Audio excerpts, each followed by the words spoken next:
Hello, and welcome to DWTT. This is my five. I'm Gary, and we'll be talking today about Arsenal 1, Fulham 1. I'm smiling, but I don't know why. I don't know. Maybe it's because of what happened today, and we'll get into that as well. As a lot of you know, there's been a lot of news that's involved Arsenal, and we'll get into that. The old in and out, I guess they call it. They were in the ESL, and now they're out. So we'll see. All right, so first up, let's let's get into. I don't know why I'm smiling. Why? Let's get into this game. All right, first up. So go into the lineup, and then we'll go from there. So looking at the lineup, the first thing I noticed, and everybody else noticed, is that from a front force perspective, when you've got Saka, Smith Rowe, Martinelli, and Lacazette, you got a pretty strong front four. So look at that, you think, all right, good, we're going to try to go out there and get some goals. But then you look behind and you get a little concerned, right? First up, you see El Nani and Ceballos. Is that going to work? I hope so. I hope they can hold the fort. I hope they can do something positive. I hope they can do something good, have a really good day, because we're going to need it. Behind that, you've got your center back pairing of Holding and Gabriel. Will that work? It doesn't seem to be our strongest pairing for Holding, having Gabriel there. But, Maria, I don't know why he's not in there, but you would think Gabriel maybe plays in the bigger games, maybe. But, not having Luis kind of hurts Gabriel a little bit. And then on the outside, you've got Xhaka back on the left side. So we're happy with that, and then you've got Bellerin on the right side. So here we go. So how is that going to work out? Bellerin holding El Neni all on that right side, and Saka. How's he gonna work with those players supporting him behind? It actually, we'll get into it, but it actually didn't. It worked out pretty fine. But we'll get in. We'll go through all of that now. With the way the team was set up, that meant we had a decent bench. We had, Cedric that can come in, Chambers, Marie, of course, Partey. If you look at that, that's pretty strong to be able to bring in those players. You also have Pepe that I think we could bring in if we needed to. In Kedia, it was surprising to see him there and no Balogun. Balogun just played in the previous game, so why not this one? That was kind of my thought there. With Aubameyang out injured, I figured we would need to have two strikers in there just in case. I think Balogun gives us something, and Nketiah hasn't actually played much in the last number of weeks. So who would have knew? But we'll get into the game and you figure it out. But yeah, I thought that the way the game went, we had chances, we didn't. We got unlucky. We got VAR'd. I think we should have been able to attack them a lot more, even though we did attack a lot. We had a lot of possession of the ball. We just never, ever were able to make the necessary passes to get us in situations to where we could score a lot, have scoring opportunities a lot more than we did. I think that was probably that came back to haunt us. The fact that we missed many opportunities. I kind of feel like, I guess we'll get into it, but there's one Twitter post out there of El Neni passing with two players off to his left and a right in attacking, in an attacking position, and he turns around and goes backwards. That's the kind of thing that you don't see it as in like a bad pass. You don't see it as maybe a block. You don't see it as maybe the ball went out of bounds. You don't see it at anything. So it doesn't come up on the stat sheet, but it is opportunities that were lost because they were never even attempted. What made him look forward and see basically a lot of space in front of him, a defender in the middle, and he could have chosen one of two players to the left or the right, and then maybe he would get something out of it. Didn't happen. There was a Ceballos shot that got taken away by Martinelli. There were Bellerin struggled. As far as I'm concerned, he struggled. He did get a cross in or two, but a lot of times there was a lot more negative plays from him than from the other players. As a whole, the team missed lots of opportunities.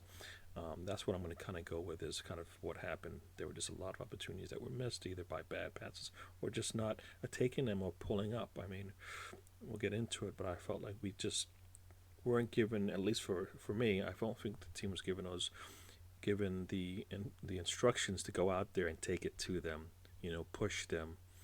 You know, they're not they're not a top team, of course. So we should be able to dominate the game. We should be able to get what we want out of it.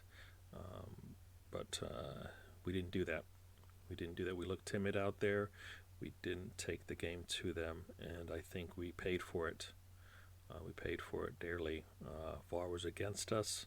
Took away, you know, took away one goal legitimately, and then took away another one, which was kind of iffy, and then eventually, and also helped them get a goal as well. So it's like it went against us in that game, and that just hurt. It stung even more. That we've yet to. I mean, every goal that we scored had to be VAR'd. Had to be VAR'd essentially. Had to be looked at. We scored 3 goals, and all 3 of them had to be looked at by VAR. And how many times has an opponent scored on us where it went straight to VAR, or all of their scores? I mean, I don't feel like it's ever happened. What's going on here? Is it a conspiracy? I don't know, but it just seems to be our luck just never works out, and it's always something. Yeah. So like I said, I think we dominated the game. We looked like we dominated the game, but if you look at the stats, that they weren't that different, and I think that's because we did not take our opportunities when they come. We need to have been in close to 20 attempts and a lot of shots on goal, and we just did not do that well enough in this game. I don't think the instructions were given to the team well, and that's why we struggled. Anything else in the game? It was it was painful to watch at some points. I mean, we looked like we were dominating, but then we looked like we weren't. Nothing was happening, and that's true. We had a lot of possession. We had the ball, but we just never took it to them, and like I said, we paid for that. We paid for that dearly. Made some subs, and that kind of helped us. I mean, go through the players, and you got Ryan in the back, which was also another surprise. We got to see Ryan play, right? And I think he did a really good job, and then he got punished. He got punished once again, not by anything he did. In this case, I think it was more VAR that did it, and then a tremendous, penalty kick, which I don't think anybody was going to get. I mean, at the top, the top of the net when it went in, it was just a really tremendous shot taken. Otherwise, he did really good at stopping shots coming out, commanding his area, leaving the line when he needed to. He looked really strong out there for us. Did we miss Leno? I don't think so. I don't think so at all. Not in this game, anyways. And we shouldn't have, right? And of course, Ryan is the reason why we didn't lose. Indirectly or directly, however you want to say it, he helped us get that goal. We'll get into it, I guess, when we talk about the players, and we'll talk about how we scored. But Ryan was helpful in all of that. I mean, he since he got a pre-assist, as they call it, on a cross in the last 30 seconds of the game, essentially. Put his head on it, it went out, cross came through, and Nketiah was there to put it away. But we had many opportunities to score there. Pepe missed a header. Missed the header so badly that I think it hit his chest first, and then rolled and clipped the goalkeeper's leg and went out. I mean, that had any kind. If he was able to put any kind of a solid, attempt on that cross, we score easy. I mean, Saka had an opportunity, missed it. Like I said, we had 2 goals to come back. Then on top of that, then we lose Lacazette. So just all in all, just a really, really bad game. In the sense that a draw would be good if if it wasn't for the fact that Fulham is one of the worst teams in the league. So let's get into it. Let's talk about my five. Here we go. Alrighty. So as you can see, as my five there, you've got Martinelli, you got Mills-Roof Rowe, Lacazette, Ceballos, El Neni, and I'll talk about why I picked them, and then got some extras that we'll talk about. So, like I said, when I first looked at the lineup, looked at our midfield and El Neni and Ceballos, I was wondering, how is that going to work out? Would we struggle in the midfield? Would they be able to have one of their better games? In general, they were, I guess, kind of okay, which is not good in a game like this because that against a team kind of gave them hope. The way that they played, they had some good moments and they had some bad moments, but all in all, it didn't work for us. Then you talk about the front four, and I picked out three of the players there. I wanted to see how Mills-Roof Rowe was going to do because I felt like the front four needed to come through for us to, in the game, and hopefully protect El Neni and Ceballos a bit. I assumed that Smith Rowe and Lacazette would probably have to come back a little bit and help them out. And Martinelli, I was hoping since he gets the start that he's going to come out like he has in every game and show us the energy and the attack that he's shown in every other game that he's come in. So I was hoping to see. I was hoping to see him score on that. And also hoping to see him Mills-Roof Rowe score as well. I think he's deserved it. He's worked really hard. So we'll get into the players now. So I guess first up for me is Martinelli. Like I said, the energy he brings really good. He brings that energy all the time. The one thing that I thought was lacking in his game was that he just didn't have the confidence to attack the back line when he had multiple opportunities to take the ball and just go at them and make them have to make a play on him. And I think a couple of times he just pulled up and kind of went back and kind of let them set up. And I would have liked to seen him just attack their back line and punish them. Punish them for not being as good as he is when he's going forward. I think he kind of let up and gave them too much credit. Too much credit. I mean, I would like to see him just attack them, make them have to make a defensive move on him. And I think he would have been able to, to beat them. And at the least, he would have been able to allow the rest of the team to catch up, or to get in position for any kind of interception, ball off the post or whatever. But it just never happened, and the threat was gone. So I would have liked to seen him do that. There was, he was always in the right positions for balls coming in. There were attempts made, shots made, crosses made to him, but they were intercepted. But in general, like I said, I think the one thing that stood out for me is just the hesitancy to take the ball and attack them. He had a nice attempt that went wide. I think he might have been offsides on it. I think it was Lacazette that kind of chipped the ball over to him, and he's able to get a foot on it. It went wide, and that was I think that's probably the closest he came to scoring,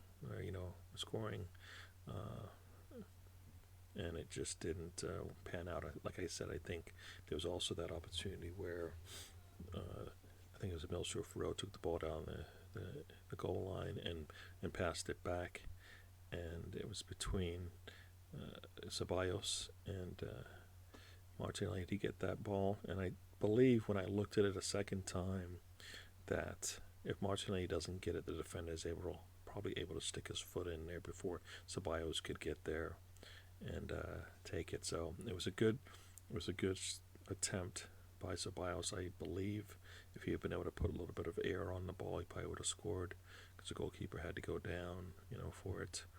But in general, he didn't really have time to figure out to pick a corner at that point. It would have been nice if he did because he probably would have scored. But it was the fact that he was able to get to it was really good and show the initiative to attack a ball in the box, which is what we need. like I said, my only thing was a lot of times when he's out by himself, he kind of deferred and waited. Um, the was an attempt, I think, at one point where Saka saw, was able to come from behind him, and he tried to make a pass, and he just missed it. It hit the defender right in the chest. I think if he been able to get a little bit better control on that, he might have had something going there. So just a little bit off, but in general, I think he did okay. But I would like him to be a little bit more confidence when he comes down the field and takes the ball. Uh, yeah, that's it for Martinelli. Would have liked to see more from him, but I think the way the game went, just kind of seemed like it kind of disappeared for moments of the game. I mean, like I said, at one point we had 85% possession of the game, or the game, 85 possession of the ball, and by the end of the game we had about 45. So we kind of let them back in at some point.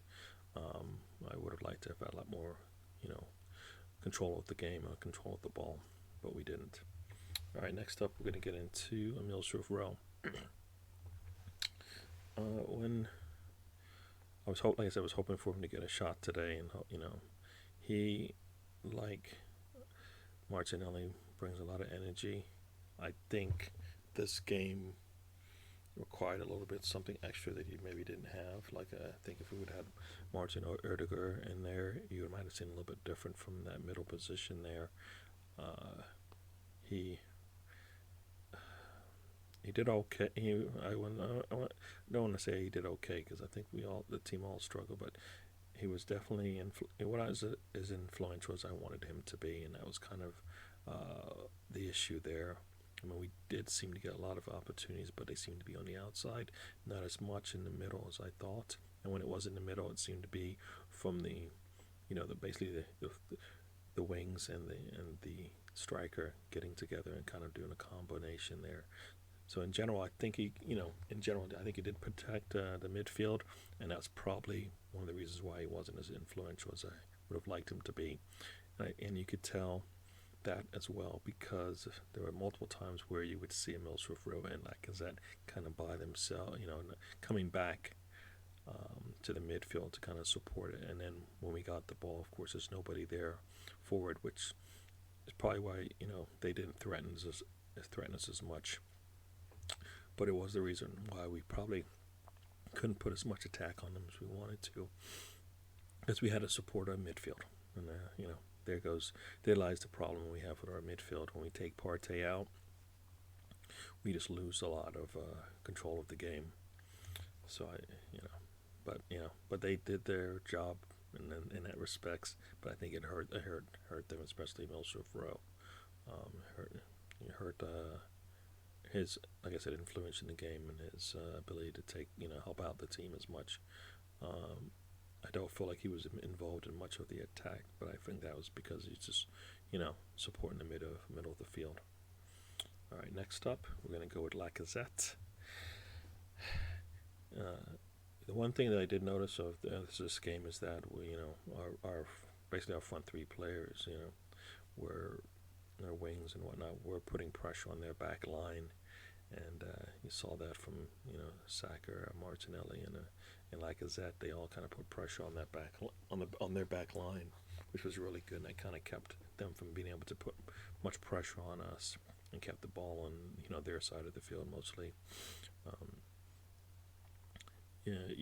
I believe the thing about this game is that, like I said, at one point he was back with the midfield with Emile Smith Rowe working. I think he had to work a lot more than usual. The fact that Fulham isn't as good, and I think our wings were pretty strong, meant that we were able to put a lot of pressure on them, but we just didn't have, like I said, up there as much as we probably would have liked. Put a different midfield in there and probably totally different game. But like I said, he definitely did a good job there. He definitely had to come back and defend, come back and support the midfield, and that kind of hurt him as well. So basically, the middle of our field was doing double time, doing extra work, and that is kind of why they weren't as influential and involved in the game as much as I would like them to be. All right. Then I think the extra work that he had to do, that also kind of was one of the reasons why he ended up, kind of pulling up a little with a hammy. Hopefully he's not out for too long. Hopefully he's able to come back for our game on Friday, or at the least be ready to go on Thursday. So I think, we would like to have him ready to play on Friday, because I feel like players sitting out and having to go into a big Europa League game is going to be a little tough. It's going to be a little rusty, and I'd like to have him actually come in. Maybe he doesn't start, but maybe he does put in some time. So we'll see how that works out. All right. So next up, we'll talk about Ceballos. My notes say okay, but with El Neni needed to have his best game, and that's kind of the thing. He's okay. Not too many, not barely any negative plays from him, but not able to influence the game at all. Not able, I don't know how many touches he got. I think he helped get the ball up a little bit, but nothing to really talk about. It's as if we didn't have midfield, and that's a problem. Because that means other people are supporting him, which is good because they can do that. But it's also a problem when you need them to actually do a little bit more so you can move and attack, and we weren't able to do that. Like I said, Ceballos was on the field, but you didn't know it. You didn't really know it much. But next up is El Neni. El Neni, like usual, his first thought is to always go backwards with the ball no matter where he is on the field. He doesn't take what the defense gives them. That's one of the things I think he struggles with, and was telling by one of the pictures that you see of the game where he's got, like I said, people in front of him would attempt, an ability to move forward and then, put pressure on the defense and make a pass, an attacking pass that allows us to attack, and we just never got it. And that was kind of telling because we probably had many opportunities to attack, and we just never, put our, make the pass or put our foots down and attack them. That's El Neni, and that's kind of the problem. I think when he's there, you need somebody. It's kind of like playing Gabriel without Luis. You kind of lose the positives that you're going to get out of the player, and they're not able to express themselves. And that's kind of what you got with the Ceballos El Neni combo. Just not what we wanted, and it kind of hurt us in the game. We brought in Pepe. If you look at the subs, and we'll talk about them, you had Bellerin come out. I think you had Nani come out, and you had Pepe. You had Pepe come in. You had Partey come in, and then pushing Saka back. So we had to do those types of things, and we were able to get back in the game that way. And that's I kind of feel like, as much as I'm harping on Ceballos and Nani, I think the game plan just did not fit. What they could do. And there needed to be more kind of support given to them in the sense that it allows the team to be able to attack more, because we should have been able to score multiple goals. Even with the VAR situations, we still should have been able to put more pressure on them. So that's it for my five. We'll talk a little bit about some of the other players. Like I said, Saka, once again, really good on the ball. He was able to get the ball out to the wings, and he's on the wing, but put a lot of pressure on them like he usually does. Then we have to pull him back on, at a right back, I believe, and that's one of the nice things about him, is that he's versatile. You move him around, and you don't lose much wherever he goes. So he did well there. Bellerin, on the other hand, struggled at right back as far as I was concerned. Did not help us out as much. Definitely not much on the defensive side, which I never expect. But on the offensive side, I expected a lot more from him, and that just wasn't there. Either poor passing or just not being part of the offense enough for it to be worth him being out there. Initially, I thought Ceballos would probably, come in and play, and it was surprising to see him come in when you have Chambers and Cedric that can play that, on that right-hand side. And Xhaka pretty much has the left side, nailed down. So why not Ceballos? And I think that kind of hurt. And plus, he hadn't been playing for a while, so Bellerin was, if he was going to be in form, he was a little bit out of it coming into the game. Did not help us. Then he had to come out. We would have liked to have seen us make those moves a lot sooner. We didn't. Surprise, no. Next up, I'll talk about Ryan. Solid. He looks solid for me. I see him communicating with the back line, getting them moving. Fulham didn't have much to go. Wasn't able to attack as much, and I think that was. I think it, in general, it's because of their form and where they sit on the table kind of fits in. But I think also Ryan is able to, command the back line and communicate with them. So he knew what was going on. He comes out really good when he needs to come out and attack. Like I said, they wouldn't have scored if not for VAR. Otherwise, there you go. So I give Ryan a good, he did really good. And that's it. I mean, Holding didn't really affect, the Holding Gabriel combo didn't really hurt us in this game, and it didn't. I mean, I think the one issue that I did have is when VAR came into play, Fulham was on the attack, and like usual, the team retreated backwards, and that kind of hurt us. Because when we retreated backwards so far that Gabriel actually had to come up and attack the ball. And VAR, I don't know what VAR saw, but he went to clear a ball, saw that he wasn't going to be able to make it, and pulled his leg back, and as far as I was concerned, avoided any contact in the box on the shooter.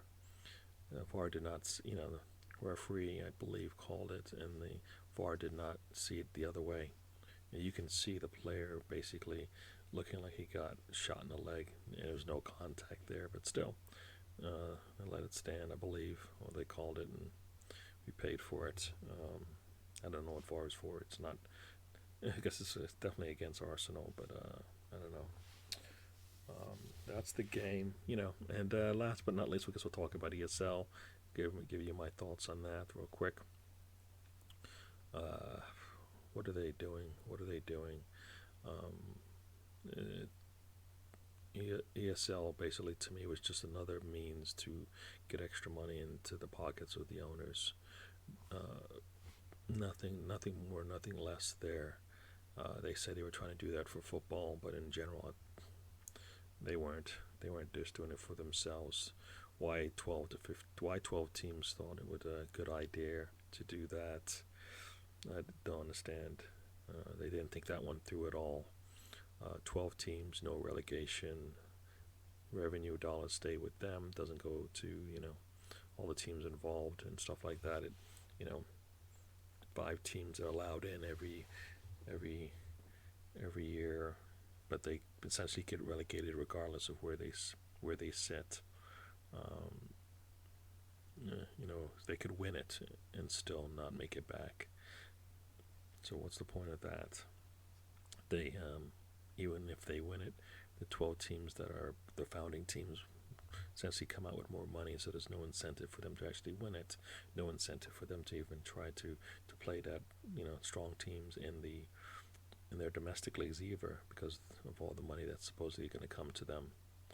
I think the backlash of that they realized was that fans actually like the fact that you have to earn your spot wherever you go. If you earn your spot in the Champions League, you have to earn your spot in Europa. You have to earn your spot to stay in the league. I mean, all those things are what makes the game good. Is because you have a really bad year, you could be out. You could be out of the league and be demoted. The relegation helps. I mean, everything about that is really makes the game totally different. And what's the point of getting rid of it for some extra cash? And that's what they were doing. It was a money grab, basically. Luckily, the media attention that they brought caused them to rethink everything. And it's over now, hopefully. Our team came out, said they apologized after they thought about it for a while, but I think the damage is done. A lot of people have resigned. Some, prematurely. They were going to leave anyways. Edward was going to leave anyways, but it's leaving a bit early. The Juventus president, I think, is gone, and will that change in Arsenal? We'll see. It probably should. This was probably sends a bad message. If this is the way you want to go. But that said, the ASL is come and gone, and we'll see what happens next. Thank you for joining me. Remember to like, subscribe, and turn on notifications. If you have any comments, please let me know. I'll be happy to respond to you. And come on, you Gunners. And I'll leave you with these final words. Life is a journey. Don't waste the trip. Enjoy the ride. All right, thank you.